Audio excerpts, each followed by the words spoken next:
Olá, amigos. É com grata satisfação que estamos de retorno a este que é um bloco que se dedica a histórias evangélicas, bloco Claridades Evangélicas. E hoje, para narrarmos uma história que está contida no Evangelho de Lucas, no capítulo 17, versículos de 11 a 19, e que também fora analisada posteriormente pela benfeitora espiritual Amélia Rodrigues no livro Luz do Mundo, que é um dos componentes da sua série evangélica. Naqueles dias, a perfídia e a calúnia espalhavam-se com muita facilidade. Os sequazes de Caifás eram hábeis na tarefa de urdir intrigas em torno da figura do próprio Messias. Incapazes de alcançar a sua beleza e moralidade, o seu amor que a todos cativava, tentava de certa forma o chefe do Sinédrio fazer que aquela figura fosse então desmoralizada à frente de toda a população israelita. E então espalhavam-se em torno de intrigas, de tricas, que de alguma sorte costumavam a fermentar os interesses mais inferiores e mesquinhos daquela sociedade. E quando Jesus, então, encaminhava-se para uma aldeia próxima entre a fronteira da Samaria e do sul da Galileia, é então interrogado por uma série de indivíduos marcados por uma grave doença, responsável por os marginalizar socialmente. Referimos-nos ao episódio dos 10 leprosos.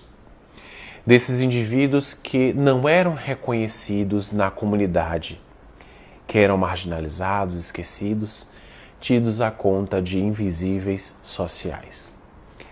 E então, aproximando-se do Cristo, desejavam, de certa forma, amainar os seus sofrimentos. Eles que andavam nas ruas, sempre gritando as palavras imundo, a fim de que os indivíduos ditos normais, saudáveis, tivessem tempo para deles se afastar, que eram obrigados a andar com os cabelos desgrenhados, roupas rotas, atitudes lamentáveis, pouco dignas, a fim de que pudessem se tornar o lixo humano que era a representação de uma sociedade ainda marcada por profundas diferenças, preconceitos, e que ao invés de se enriquecer nas diferenças, mais segregava. E então, vendo aquela figura cativante, que conseguia sensibilizar as fibras mais íntimas, os leprosos tinham na figura do Cristo, então, a tábua de salvação. E aproximando-se, perceberam o afastamento dos discípulos, porquanto o odor pútrido emitido pelas carnes em estado avançado de decomposição, ossos à mostra muitas vezes, era repugnante, aparvalhante.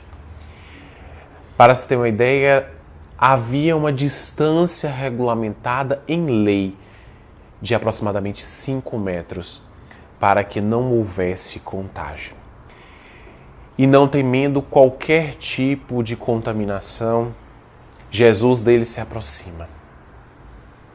E então deles ouve a rogativa: Mestre, se tu quiseres, nós poderemos nos curar. Acreditamos em tuas palavras, em tua doutrina santa, e temos em ti a figura capaz de nos restabelecer. Se tu quiseres, nós nos recuperaremos.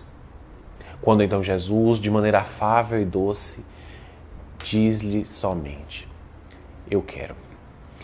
E então aqueles indivíduos passam agora a experimentar uma nova contextualização das próprias existências. A pouco e pouco foram se restabelecendo.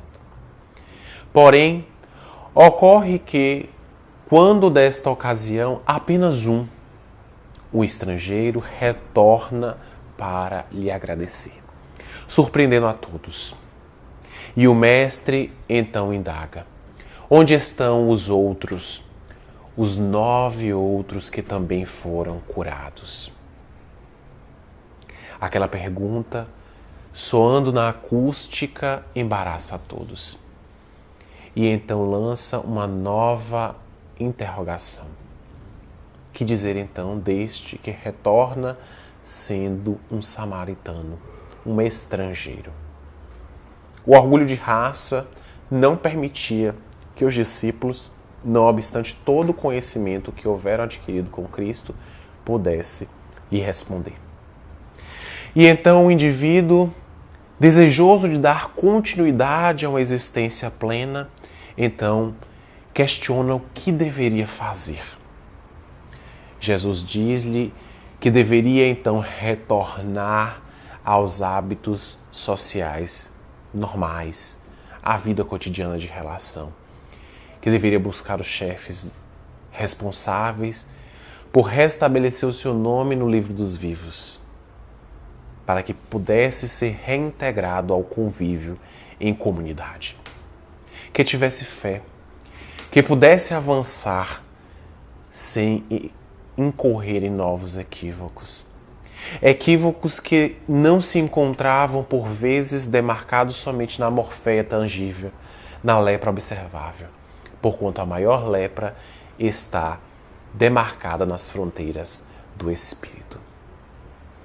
E esta história traz-nos profundos ensinamentos e reflexões.